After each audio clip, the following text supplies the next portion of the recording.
আজকে আমাদের দামছড়া থানার অন্তর্গত পূর্ব নরেন্দ্রনগর নাকা গেটে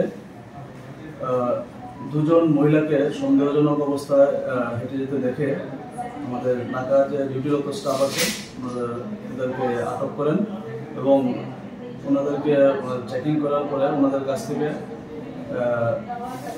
10টি প্লাস্টিক কোটেড প্যাকেটের মধ্যে মোট 26 কেজি গাঁজা উদ্ধার করেন।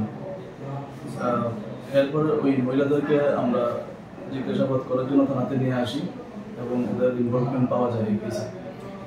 দুইজন মহিলার নাম হলো শালিনী দাস, বাড়ি আলমবাজার, উত্তর 24 পরগনা, ওয়েস্ট বেঙ্গল।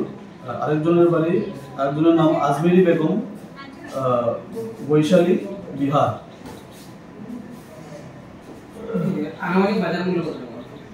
আনুমানিক বাজার মূল্য প্রায় 3 লাখ টাকার মতো হবে।